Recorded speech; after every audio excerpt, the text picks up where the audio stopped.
Okay নমস্কাৰ খুলুমবাই আজি আমি বিটিআৰ চৰকাৰৰ হৈ আপোনালোকৰ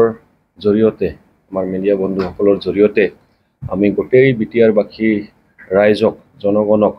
জনাই অত্যন্ত সুখী হৈছোঁ যে আমাৰ বিটিআৰ চৰকাৰ ফালৰ পৰা যিটো বডফা UN ব্ৰহ্ম ছুপাৰ 50 মিছন যিটো আৰম্ভ কৰা হৈছিল আমি সকলোৱে অৱগত কিন্তু এইবাৰ আমি এইখন যিটো ছুপাৰ 50 মিছন বুলি নামাকৰণ দিছিলোঁ এই নামাকৰণটো এতিয়া ছুপাৰ 50 মিছন ছুপাৰ 50 প্লাছ হৈ গ'ল বডফা UN ব্ৰহ্ম ছুপাৰ 50 প্লাছ তো সেই প্লাছটো কিহৰ কাৰণে হ'ল সেইখিনি কথা অকমান গোটেই ৰাইজক আমি অৱগত কৰিব খুজিছোঁ যিহেতু বিটিআৰ চৰকাৰ ফালৰ পৰা আমি প্ৰায় 26খন জাতি জনগোষ্ঠীৰ বিভিন্ন সম্প্ৰদায়ৰ কাৰণে ভিজন ডকুমেণ্ট যিহেতু আমি ৰেডি কৰিছোঁ প্ৰস্তুত কৰিছোঁ আৰু ভিজন ডকুমেণ্টটো লঞ্চ হোৱাৰ পিছত তৈয়াৰ হোৱাৰ পিছত আমি গম পালোঁ যে প্ৰায় প্ৰত্যেকখন জাতি জনগোষ্ঠীয়ে এই আমাৰ যিটো বডফা UN ব্ৰহ্ম ছুপাৰ 50 মিছনক লৈ তেখেতসকলৰ এটা আপত্তি আছিলে এটা ৰিকুৱেষ্ট আছিলে যে বহুত সময়ত তেখেতসকলৰ কমিউনিটিৰ পৰা তেখেতসকলৰ সম্প্ৰদায়ৰ পৰা যিবিলাক ষ্টুডেণ্ট তেখেতসকলে ইয়াত চান্স নাপায় কাৰণ ইয়াত মেৰিট বেছড সিলেকশ্যন হয় এলিজিবিলিটি ক্ৰাইটেৰিয়াত যিখিনি পঢ়াৰ পিছতো যিটো মানে এটা এন্ট্ৰেন্স এক্সাম হয় বা ইণ্টাৰভিউ হয় তাতে আমি টপ 50 জনকহে 50 জনকহে আমি সিলেকশ্যন কৰোঁ আৰু তাতে কেতিয়াবা বিভিন্ন জাতি জনগোষ্ঠীৰ মানে কেণ্ডিডেটসকলে আনৰিপ্ৰেজেণ্টেড হৈ থাকি যায় বা তেখেতসকলে সিলেকশ্যন নাপায় মেৰিট বেছড হিচাপত তেখেতসকলে সিলেকশ্যন নাপায় তো তেখেতসকলে এই ৰিকুৱেষ্টখিনিক আমাৰ চৰকাৰখনে বহুত মানে এটা ইম্পৰ্টেঞ্চ দিছে আওকাণ কৰিছে গুৰুত্ব দিছে যে হয় আমি বিভিন্ন জাতি জনগোষ্ঠীক এইখিনি সুবিধা কৰাই দিব লাগিব আৰু সেইকাৰণে আমাৰ চৰকাৰ ফালৰ পৰা প্ৰমোদ বড়ো ডাঙৰীয়াৰ নেতৃত্বত তেখেতে এটা ঘোষণা কৰিলে যে আমি এইখিনি এনশ্যোৰ কৰিম যে প্ৰত্যেকখন জাতি জনগোষ্ঠীৰ পৰা কমচে কম যাতে আমি দুজনকে মিনিমাম দুজনকে তেখেতসকলক যাতে আমি এটা সুযোগ দিব পাৰোঁ যিটো আমাৰ UPSCৰ কাৰণে কোচিং চলি আছে দিল্লীত প্ৰত্যেক বছৰে আমাৰ APSCৰ কাৰণে আমাৰ গুৱাহাটীত কোচিং চলি আছে আমাৰ মেডিকেলৰ কাৰণে কোচিং চলি আছে গুৱাহাটীত তো এই তিনটা বিশেষকৈ যিটো ছুপাৰ 50 মিছন যিটো আছিলে সেইখনত আমি এডিশনালি আকৌ প্ৰত্যেকখন জাতি জনগোষ্ঠীক ৰিপ্ৰেজেণ্ট কৰাকে আমি এটা সুবিধা কৰাই দিলোঁ যদি কোনোবাই টপ 50 যিটো লিষ্টত এলিজিবিলিটি ক্ৰাইটেৰিয়া হিচাপে তেখেতসকলে যদি সিলেকশ্যনটো পাই যায় কোনোবা জাতি জনগোষ্ঠীয়ে তেতিয়াহ'লে বাকী বঞ্চিত জনগোষ্ঠীৰ ফালৰ পৰা আকৌ দুজনকে বাছনি কৰা হ'ব প্ৰভাইডেড তেখেতসকলে এইখনত যাতে যদি তেখেতসকলে এপ্লিকেশ্যন তেখেতসকলে ছাবমিট কৰিছে এপ্লাই কৰিছে আৰু এপ্লাই কৰাৰ পিছত অকল সেইটোৱেই নহয় যিটো এলিজিবিলিটি ক্ৰাইটেৰিয়া আছে এই এলিজিবিলিটি ক্ৰাইটেৰিয়াটো যদি তেখেতসকলে ফুলফিল কৰিছে তেতিয়াহ'লে নিশ্চিতভাৱে তেখেতসকলে যদিও বা ৱেইটিং লিষ্টত থাকে তাৰ পৰা প্ৰত্যেকখন জাতি জনগোষ্ঠী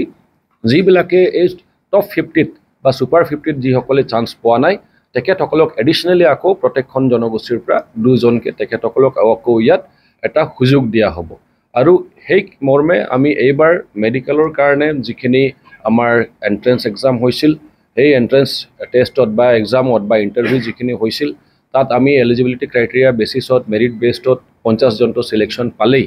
তাৰ বাহিৰেও প্ৰায় 16টা বিভিন্ন কমিউনিটিৰ পৰা আকৌ দুজনকে এডিশনালি লোৱা হ'ল আৰু সেই গোটেইখিনিক লৈ আমাৰ প্ৰায় এতিয়া 50 প্লাছ টোটাল 66 আমাৰ এতিয়া প্ৰাৰ্থী হৈ গ'ল বা কেণ্ডিডেট হৈ গ'ল তেখেতসকলক মানে এতিয়া পঠোৱা হ'ব কোচিঙৰ কাৰণে মেডিকেল কোচিঙৰ কাৰণে নীট কোচিঙৰ কাৰণে এতিয়া বহুতৰ প্ৰশ্ন উত্থাপন হ'ব পাৰে যে আমি প্ৰত্যেকখন জাতি জনগোষ্ঠীৰ পৰা এডিশনালি দুজনৰ কথা কোৱা হৈছিল আৰু সেই মৰ্মে যদি 26টা জনগোষ্ঠী আছে তো কমসে কম 100 হ'ব লাগিছিল তো সেই হিচাপে আমি এইখিনি কথা আপোনালোকক অৱগত কৰাব খোজো যে যেহেতু আমাৰ এটা ST ৰিজাৰ্ভ এটা কোটা আছে এই ৰিজাৰ্ভ কোটা মতে মানে যিখিনি ষ্টুডেণ্ট সিলেকশ্যন হয় আমাৰ ট্ৰাইবেল জনগোষ্ঠীৰ পৰা আউট অফ 50 প্ৰায় 35 জন তাতে সিলেকশ্যন হৈ যায় যেটো ৰিজাৰ্ভেশ্যন কোটা হিচাপে আৰু বাকি কমিউনিটিৰ প্ৰায় 15টা মান থাকি গৈছিল তো এইখিনি ক্ষেত্ৰত বিশেষকৈ আপোনালোকক অৱগত কৰাব খুজিছো যে সেইখনত যেহেতু সকলো জাতি জনগোষ্ঠী একমোডেট কৰিব পৰা ক্ষমতা নাছিল সেই কাৰণে যেহেতু ভিজন ডকুমেণ্টত যিখিনি আমি ডিমান্ড বা দাবী আমি পাইছিলোঁ যে আমাৰ জাতি জনগোষ্ঠীৰ পৰাও তাতে চান্স পাব লাগে আৰু সেই মৰ্মে যেহেতু বঢ়াই দিয়া হ'ল এতিয়া যিকেইটা কমিউনিটিয়ে সেই টপ 50ত তেখেতসকলে অৱতীৰ্ণ নহ'ব, তেখেতসকলে তাতে যদি স্থান নাপায়, সেইবিলাক আনৰিপ্ৰেজেণ্টেড জনগোষ্ঠীকেই বা সেইবিলাক প্ৰাৰ্থীকেই বাছনি কৰা হ'ব ৱেইটিং লিষ্টৰ পৰা। কমিউনিটি ৱাইজ আমি ৱেইটিং লিষ্ট এটা বনাই দিছিলোঁ, তাৰ পৰা তেখেতসকলক দুজনকৈ বাছনি কৰা হ'ব। আৰু সেই মৰ্মে এই টপ 50ত অলৰেডি যিহেতু বিভিন্ন জনগোষ্ঠীৰে তেখেতসকলে অলৰেডি ছিলেকশ্যন পাইছিলে, তো বাকী যিসকলে এপ্লাই কৰিছিলে, যিবিলাক জনগোষ্ঠীৰ পৰা ইয়াত এপ্লিকেশ্যন ছাবমিট কৰিছিলে, যিসকলে এলিজিবিলিটি ক্ৰাইটেৰিয়া ফুলফিল কৰিছে, তো তেখেতসকলক এডিশ্যনেলি আকৌ আমি 16জন ওলাই গ'ল। তো 16জন ওলাই যোৱাৰ ক্ষেত্ৰত আমি এতিয়া টোটেল 50 প্লাছ ছুপাৰ 50 প্লাছ এতিয়া আৰু এডিশ্যনেল 16জন 16জন তাতে এডিশ্যন কৰা হ'ল, এড কৰা হ'ল, আৰু এতিয়া 66জনে এইবাৰ চান্স পাইছে। তো এইখিনি কথা আপোনালোকৰ জৰিয়তে স্পষ্ট কৰি দিব খুজিছোঁ, যাতে কোনোবাই ইয়াত ভুল নুবুজে যে কিয় 100 নহ'ল বুলি। তো সেইখিনি কথা স্পষ্ট কৰা হৈ গ'ল যে যিসকল জনগোষ্ঠীয়ে টপ 50ত পাইছে, সেইবিলাক জনগোষ্ঠীক বাদ দি কিনি বাকী যিবিলাকে পোৱা নাই আৰু যিসকলে এপ্লাই কৰিছে আৰু যিবিলাক এলিজিবল, তেখেতসকলকহে আমি এইখনত চান্স দিছোঁ। তো এতিয়া 100লৈকে আমাৰ স্থান আছে, আমাৰ শ্লট আছে, আমি 100লৈকে লৈ যাব পাৰিম, কিন্তু প্ৰভাইডেড কোনোবা যদি আনৰিপ্ৰেজেণ্টেড কমিউনিটি যদি থাকে, যিবিলাকে মানে ছুপাৰ 50ত বা টপ 50ত পোৱা নাই, তেখেতসকলক সেই চান্সখিনি দিয়া হ'ব। তো এইখিনি কথা যাতে আপোনালোকে স্পষ্ট হৈ যায়, তো এইখিনি কথা আপোনালোকক অৱগত কৰাইছোঁ, স্পষ্ট কৰি দিছোঁ। আৰু আমি নথৌ সুখী যে আমি সকলো জাতি জনগোষ্ঠীক এটা ধুনীয়া সুযোগ দিছোঁ, প্ৰত্যেকখন জাতি জনগোষ্ঠীৰ পৰা যাতে আমি মানৱ সম্পদ বনাব পাৰোঁ। আজি নিটৰ ৰিজাল্টটো ডিক্লেয়াৰ হৈ গ'ল, সেইখিনি গোটেইখিনি আমাৰ এডুকেশ্যন বিভাগৰ ডিপাৰ্টমেণ্টৰ আমাৰ সন্মানীয় ছেক্ৰেটাৰী মহোদয় আছে, তেখেতে আপোনালোকক গোটেইখিনি কথা অৱগত কৰাই দিব। কিন্তু মোৰ ফালৰ পৰা এইখিনিয়ে ক'ব খুজিছোঁ যে আমাৰ আকৌ যিটো UPSC যিটো হ'ব, সেইটোৰ কাৰণেও আমাৰ প্ৰত্যেকখন জাতি জনগোষ্ঠীৰ পৰা যাতে মিনিমাম 2জনকৈ ৰিপ্ৰেজেণ্টেশ্যন পায়,